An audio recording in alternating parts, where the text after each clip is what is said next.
The coffee shop was nearly empty that Tuesday afternoon when Maya slid into the seat across from me, her dark eyes curious and slightly nervous.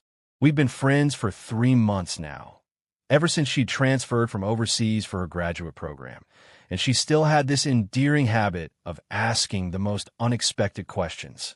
"Daniel," she said, tucking a strand of black hair behind her ear, "why do people here wear special clothes just for sleeping?"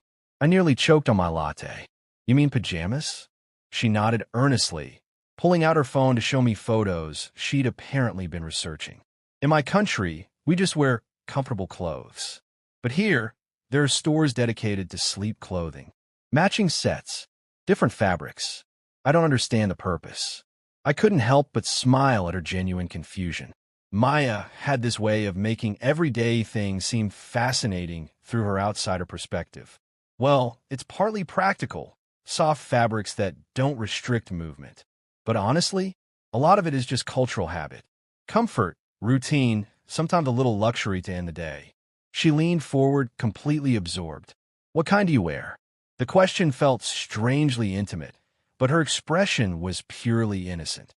"Usually just cotton pants and a t-shirt. Nothing fancy. Though my ex once bought me silk pajamas as a joke. Way too slippery." Maya laughed, a sound I'd grown to love over our coffee dates. "Slippery pajamas sound impractical." "Very," I agreed, watching the way the afternoon light caught the gold flecks in her brown eyes. "Why the sudden interest?" She shrugged, looking almost embarrassed. "I want to understand American customs better." And she paused, cheeks coloring slightly. The matching sets in store windows looked beautiful, like something from a movie. We talked for another hour about the weirdest aspects of American culture she'd encountered, from tipping customs to the obsession with pumpkin spice. When we finally parted ways, I thought nothing more of the pajama conversation. The next evening, my phone buzzed with a message from Maya. "Can you come over? I need a second opinion on something." Her apartment was a 10-minute walk from mine, and I'd been there a handful of times for study sessions. When she opened the door, I froze. Maya stood there in a perfectly coordinated pajama set, soft pink cotton with tiny white stars scattered across the fabric. The shorts hit mid-thigh, and the button up top was somehow both modest and alluring, fitted just enough to hint at her curves. So, she did a little spin, the hem of her shorts flaring slightly. "Is this correct? For American pajamas?" I struggled to find my voice, suddenly very aware of how the fabric draped against her skin, how her long legs looked in those shorts. "Yeah, those are perfect. Very authentic." She beamed, genuinely pleased. The store lady helped me choose. She said pink is classic for beginners. "Beginners?" I thought, but didn't ask. "You look comfortable." "I am." She grabbed my hand, pulling me inside with unexpected familiarity. Come in, come in." I made tea. I should have known then that something had shifted. Maya had taken my casual explanation and transformed it into a full-blown interest. No, an obsession. 2 days later, she texted me a photo of herself in navy blue pajamas with white piping, standing in her bedroom mirror. Too masculine? The caption read. Not at all. I typed back, tried to ignore how the image made my pulse quicken. Very chic. The next week brought forest green silk, a short-sleeve set that shimmered in her bathroom lighting. Then lavender cotton with lace trim. Then a bold red satin number that made my mouth go dry when she FaceTimed me to show it off. Maya, I finally said during one of our coffee meetups, how many pajama sets have you bought? She considered this seriously, counting on her fingers. 12? No, 13. There's a new boutique near campus with beautiful options. That's quite a collection. I'm making up for lost time, she said with a playful smile that made my stomach flip. Besides, I value your expertise. You're my American culture consultant. I'm not sure I'm qualified to. Tonight, she interrupted, I'm trying a matching robe. You should come see. For cultural accuracy. There was something in her eyes, a glimmer of mischief I hadn't seen before. This shy, curious woman who'd asked innocent questions about sleep attire was evolving into someone more confident, more playful. When I arrived at her apartment that evening, she answered the door in a champagne-colored silk set with a flowing robe tied loosely at her waist. The fabric caught the light with every movement, and I had to physically remind myself to breathe. What do you think? She turned slowly, the robe billowing around her. The saleswoman said it's elegant but approachable. It's stunning, I managed. You're stunning. The words hung between us, heavier than I'd intended. Maya's cheeks flushed, but she didn't look away. Instead, she stepped closer, close enough that I could smell her jasmine perfume. Can I ask you something honestly? Her voice was softer now, almost vulnerable. Of course. Do you think I look beautiful in these? Or are you just being polite because we're friends? My heart hammered against my ribs. We were in dangerous territory, the kind where friendship could either deepen into something more or shatter entirely. But the way she looked at me, hopeful and uncertain, made honesty the only option. Maya, you could wear a potato sack and be beautiful. But these pajamas, I gestured at her outfit, then met her eyes directly. You're not just beautiful in them. You're radiant. And if I'm being completely honest, it's getting harder to think of you as just a friend. Her breath caught, and for a moment, neither of us moved. Then she smiled, slow and knowing and absolutely devastating. Good, she whispered, because I haven't been buying these sets for cultural education. She took another step closer, her fingers playing with the silk tie of her robe. I've been buying them for you. After that night, everything changed. Maya didn't just text me photos anymore. She invited me over for what she called her fashion shows. 3 times a week, I'd arrive at her apartment to find her ready to model her latest acquisition. What started as playful soon became charged with an electricity neither of us could ignore. Close your eyes, she instructed one Thursday evening. I was sitting on her couch, a glass of wine in hand, while she changed in her bedroom. Why? Because I want the full effect. I obeyed, listening to the soft pad of her bare feet on the hardwood floor. When she said, "Okay, open," I found her standing before me in a deep emerald green set, shorts and a camisole top with delicate spaghetti straps. The color made her skin glow. Thoughts? She placed one hand on her hip, striking a pose that was half joking, half serious. "Come closer," I said, my voice rougher than intended. She did, moving to stand between my knees. This close, I could see the rapid flutter of her pulse at her throat, could feel the heat radiating from her skin. "The color is perfect on you," I said, letting my hands rest lightly on her hips. The silk was cool and slippery under my palms. "But I think you already knew that." "Maybe."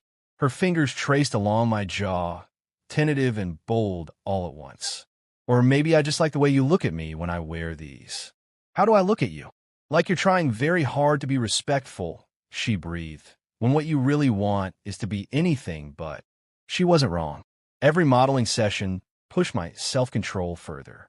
The way the fabrics clung to her curves, the way she'd bite her lower lip while waiting for my reaction, the way she'd sometimes accidentally brush against me while turning to show the back of an outfit.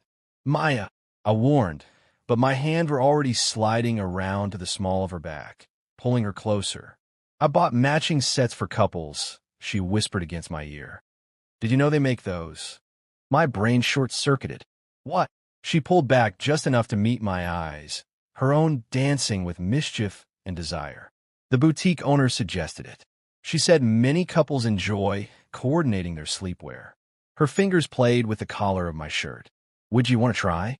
For cultural authenticity, I should have said no, should have maintained some boundary.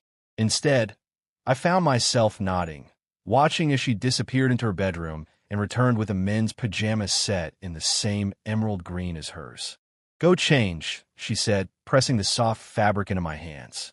"I want to see if we match." Her bathroom smelled like her, jasmine and something sweeter. I changed quickly, the silk cool against my skin.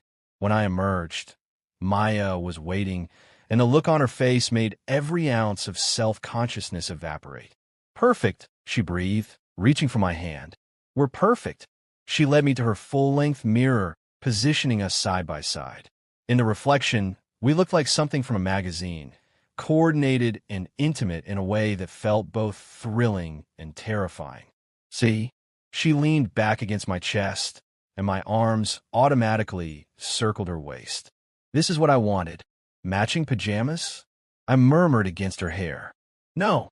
She turned in my arms, her hands sliding up my chest. This feeling, this closeness. I want an excuse to have you here, to have you look at me, to have you see me. I've always seen you, Maya. Not like this. Her lips were inches from mine. Not wanting me like this. The kiss, when it came, was inevitable, soft and searching at first, then deeper as months of tension finally found release. Her fingers tangled in my hair while mine explored the silk-covered curve of her back, learning the shape of her through fabric designed for intimacy and comfort.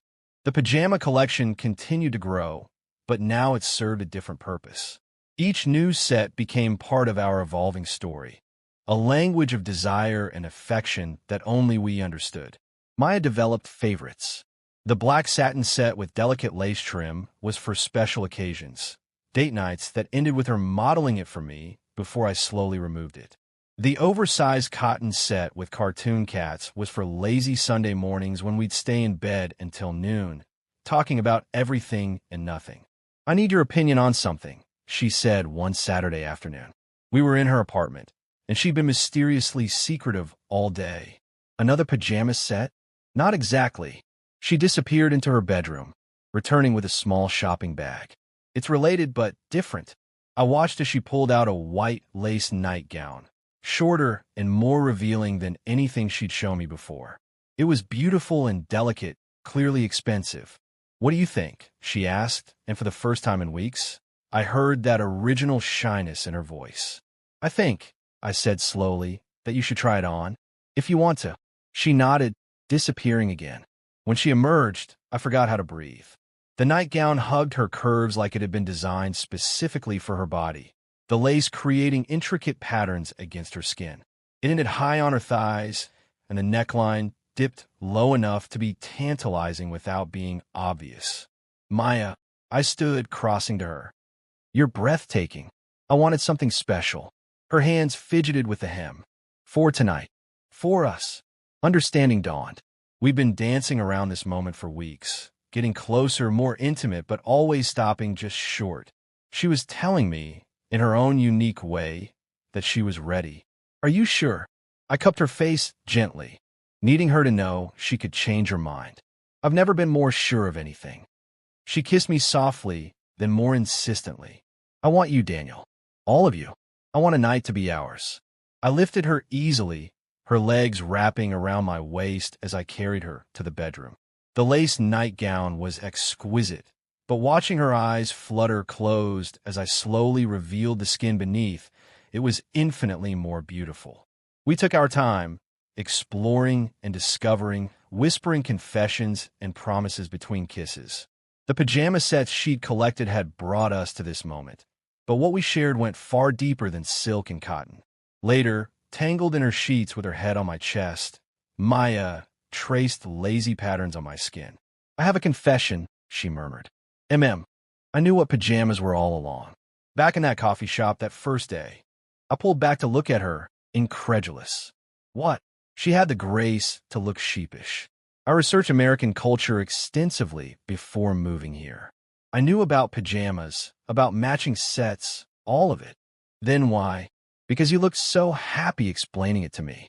Her fingers stilled over my heart. "You lit up when you talked about simple, everyday things. I wanted to see more of that, more of you." So I pretended to be confused. I should have been annoyed by the manipulation, but all I felt was overwhelming affection. "So this whole thing, the collection, the modeling sessions, it was all planned?" "Not planned, exactly." She propped herself up on one elbow, her hair falling like a curtain around us. "I really did start buying them, and I really did want your opinion. But somewhere along the way, it became about more than pajamas. It became about finding reasons to be close to you, to see if you might feel the same way I did. You could have just asked me out." "I could have," she agreed. "But where's the fun in that? Besides, now I have an excellent pajama collection." I laughed, pulling her down for another kiss. "You're incredible, and slightly devious. Is that a problem?" "Not even a little bit." 6 months later, Maya's apartment, which had gradually become our apartment, was a testament to her obsession. An entire closet was dedicated to coordinated sleepwear, Matching sets for us both, seasonal collections, special occasion pieces. Friends thought it was quirky. My sister called it adorably weird. But for us, it had become something sacred, a tradition that marked the beginning of our relationship and continued to bring us joy. I found something, Maya announced one evening, returning from another shopping trip. Another set? I looked up from my laptop with mock exasperation. Babe, we're running out of storage space. This one's different. She pulled out 2 matching pajama sets in soft charcoal gray, but these had something embroidered on them. On hers, over the heart, it said Future Mrs. On mine, Future Mister. My breath caught. Maya, I know we haven't talked about it officially, she said, suddenly nervous. But I've been thinking about futures. Our future. And I needed you to know that's what I see when I look at you. A future. I stood, taking the pajamas from her hands and setting them aside so I could pull her close. I've been carrying a ring around for 2 weeks, trying to find the perfect moment. Her eyes widened. Really? Really? I kissed her forehead, her cheeks, her lips. I was thinking of doing it at the restaurant where we had our first official date, or at the coffee shop where you first asked me about pajamas. But you know what? This is perfect. This is us. I pulled the small velvet box from my pocket. I got into the habit of carrying it everywhere, just in case. Her hand flew to her mouth as I opened it, revealing the ring I'd spent weeks selecting. Maya, you came into my life asking innocent questions about everyday things, and somehow made everything extraordinary. You turned something as simple as sleepwear into a love language. You see magic in the mundane, and you've taught me to do the same. I took her hand, my thumb brushing across her knuckles. Will you marry me? Will you let me buy you pajama sets for the rest of our lives? She laughed through tears, nodding frantically. Yes. Yes, of course, yes. The ring slid onto her finger perfectly, just like everything between us had fallen into place despite its unconventional beginning. We kissed and laughed, and eventually she insisted we put on the Future Mrs. and Future Mr. pajamas immediately. We should take a photo, she said, dragging me to the mirror where we'd stood in matching emerald green sets all those months ago. To remember this moment, as we posed together, her left hand prominently displayed, I couldn't help but think about that first conversation in the coffee shop. Who knew that explaining pajamas would lead to this? To finding the love of my life in someone who saw wonder in the ordinary? What are you thinking about? Maya asked, watching my reflection. About how I'm the luckiest man alive, I said honestly, and about how I need to clear out more closet space. She swatted my arm playfully. The boutique owner mentioned they do custom wedding pajama sets for the wedding night. Of course they do, and matching honeymoon collections. Naturally, and I silenced her with a kiss, deep and full of promise. We have the rest of our lives for pajama shopping, I murmured against her lips. But right now, I just want to hold my fiancé. She melted into my arms, the matching gray sets soft against each other.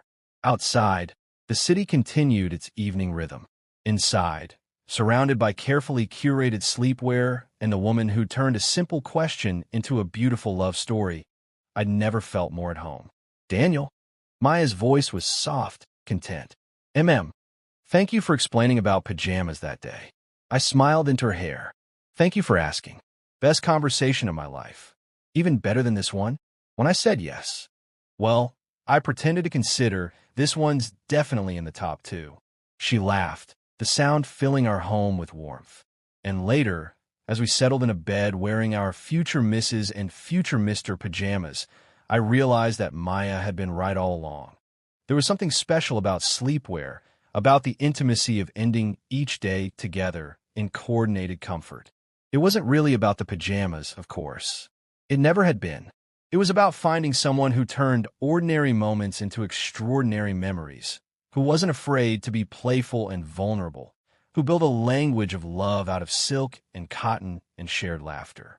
It was about finding home in another person, one pajama set at a time.